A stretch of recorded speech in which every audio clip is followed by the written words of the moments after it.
राधे कृष्णा दोस्तों, कैसे हैं आप सब। जवाब में राधे कृष्णा कमेंट में जरूर लिखें। एक बार फिर से स्वागत है आपका आपके अपने यूट्यूब चैनल स्पिरिचुअल सोर्स में। आज इस वीडियो में मैं आपके साथ जानकारियां शेयर कर रही हूँ षष्ठीला एकादशी के बारे में। षष्ठीला एकादशी की तिथि को लेकर संशय की स्थिति है, इसलिए एकादशी इस दिन हमें व्रत रखना है। एकादशी का शुभ मुहूर्त क्या होगा, पारण का समय और षष्ठीला एकादशी का क्या महत्व है, इस दिन हमें कौन सा दान जरूर करना चाहिए। इसके साथ ही षष्ठीला एकादशी के दिन तिल का 6 प्रकार से प्रयोग करके किस प्रकार से हम भगवान विष्णु की कृपा प्राप्त कर सकते हैं, यह सभी जानकारी आपके साथ इस एक वीडियो में शेयर कर रही हूँ। तो संपूर्ण जानकारियों को जानने के लिए जुड़े रहिए वीडियो के अंत तक। भगवान विष्णु को नमन करते हुए वीडियो को शुरू करते हैं। ओम नमो भगवते वासुदेवाय नमः। हिंदू कैलेंडर में हर 11वीं तिथि को एकादशी का उपवास किया जाता है। एक माह में 2 एकादशी व्रत होते हैं, जिसमें से एक शुक्ल पक्ष के समय और दूसरा कृष्ण पक्ष के समय होता है। भगवान विष्णु का आशीर्वाद प्राप्त करने के लिए सभी भक्त एकादशी का व्रत जरूर रखते हैं।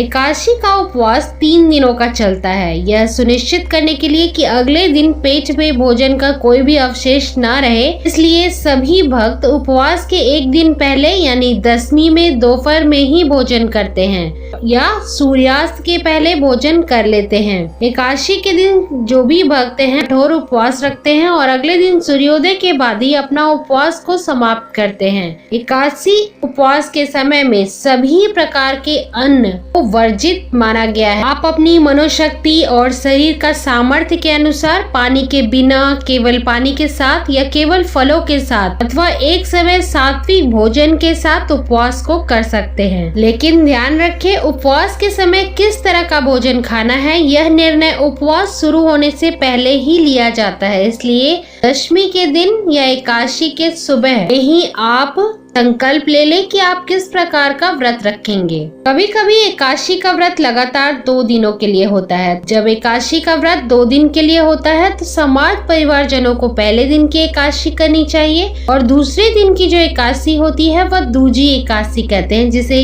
सन्यासियों, विधवाओं और मोक्ष प्राप्ति के इच्छुक भक्तों को दूजी एकादशी का व्रत करना चाहिए। जब एकादशी व्रत 2 दिन का होता है तब दूजी एकादशी और वैष्णव एकादशी एक ही दिन मनाई जाती है। इसलिए भगवान विष्णु का प्यार और आशीर्वाद प्राप्त करने के लिए, उनकी कृपा प्राप्त करने के लिए सभी भक्तों को एकादशी का व्रत करने की सलाह दी जाती है। तो अगर भगवान विष्णु की कृपा प्राप्त करना चाहते हैं तो एकादशी का व्रत जरूर रखें। हिंदू पंचांग के अनुसार माघ मास के कृष्ण पक्ष की एकादशी को षष्ठीला एकादशी कहते हैं। इस बार एकादशी 28 जनवरी शुक्रवार को मनाई जाएगी। हर एकादशी की तरह षष्ठीला एकादशी पर भी भगवान श्री विष्णु की पूजा की जाती है और उन्हें तिल का भोग लगाया जाता है। षष्ठीला एकादशी के दिन भगवान विष्णु का पूजन किया जाता है। कुछ लोग बैकुंठ के रूप में भी भगवान विष्णु की पूजा करते हैं। षष्ठीला एकादशी पर तिल का विशेष महत्व बताया गया है, इसीलिए क्योंकि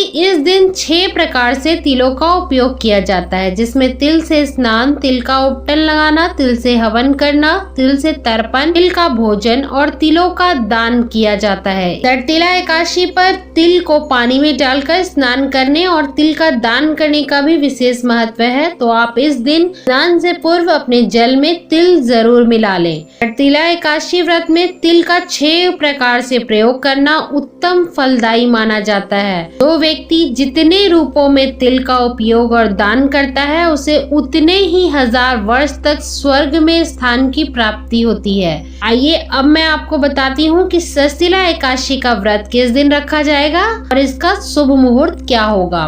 षष्ठीला एकादशी का व्रत 28 जनवरी 2022 शुक्रवार को रखा जाएगा। इसी दिन सभी भक्त व्रत को रखेंगे। षष्ठीला एकादशी का पारण 29 जनवरी शनिवार को किया जाएगा। 29 जनवरी को पारण तोड़ने का जो समय होगा वह सुबह 7:11 से 9:11 तक होगा। पारण तिथि के दिन द्वादशी समाप्त होने का जो समय है वह 8:35 पर है। एकादशी तिथि प्रारंभ हो रही है 28 जनवरी 2022 को सुबह 2:16 से और एकादशी तिथि का समापन होगा 28 जनवरी 2022 को 11:35 पर। आइए जानते हैं एकादशी के पारण के कुछ आवश्यक नियम जिन्हें हमें अपने व्रत के बाद अवश्य रूप से पालन करना चाहिए। एकादशी के व्रत को समाप्त करने को पारण कहते हैं। एकादशी व्रत के अगले दिन सूर्योदय के बाद पारण किया जाता है। एकादशी व्रत का पारण द्वादशी तिथि समाप्त होने से पहले कर लेना अति आवश्यक है। द्वादशी तिथि के भीतर पारण न करना पाप करने के समान होता है। एकादशी व्रत का पारण हरिवासर के दौरान भी नहीं करना चाहिए। तो जब आप व्रत रखें तो हरिवासर का भी ध्यान रखें। जो भी भक्त व्रत कर रहे हैं उन्हें सबसे पहले अब व्रत तोड़ने से पहले हरिवासर का समय अवश्य रूप से जान लेना चाहिए। व्रत तोड़ने से पहले हरिवासर समाप्त होने की प्रतीक्षा जरूर करनी चाहिए। हरिवासर द्वादशी तिथि की पहली 1/4 अवधि को कहते हैं। व्रत तोड़ने के लिए सबसे उपयुक्त समय प्रातः काल होता है और मैंने जो आपको पारण का प्रातः काल का जो समय बताया है आप उसी के अनुरूप पारण करें। करने वाले जो भी भक्त हैं उनको कभी भी दोपहर में पारण नहीं करना चाहिए। अगर आप किसी कारण की वजह से कुछ विशेष कारणों की वजह से सुबह में पारण करने में असमर्थ हैं, सक्षम नहीं हैं, तो आप दोपहर के बाद तिल का महत्व तो सर्वव्यापक है और हिंदू धर्म में तिल बहुत ही पवित्र माने जाते हैं। विशेषकर पूजा में इनका विशेष रूप से महत्व होता है और हर तरह से उपयोग में लाया जाता है। इस दिन तिल का आप 6 प्रकार से प्रयोग करें। इससे पहले तिल के जल से स्नान करें और तिलों का दान करें। मान्यता है कि इस दिन तिलों का दान करने से पापों का नाश होता है और भगवान विष्णु की कृपा से स्वर्ग लोक की प्राप्ति होती है। एकादशी में तिल का इस्तेमाल करने से व्यक्ति को पुण्य की प्राप्ति होती है। इस दिन पहले तिल मिश्रित जल से स्नान कर लें, दूसरा तिल से उपटन लगा लें, तीसरा भगवान विष्णु को तिल अर्पित करें, चौथा तिल मिश्रित जल का सेवन करें,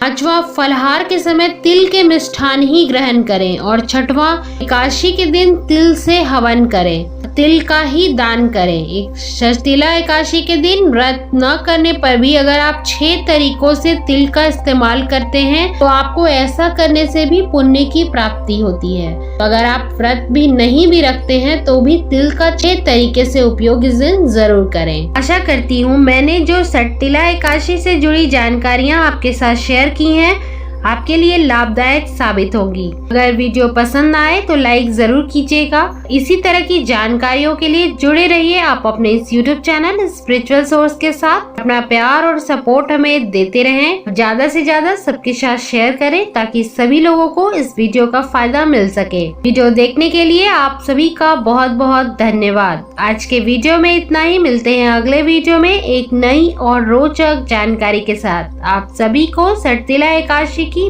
शुभकामनाएं। भगवान विष्णु की कृपा आप पर सदा बरसती रहे।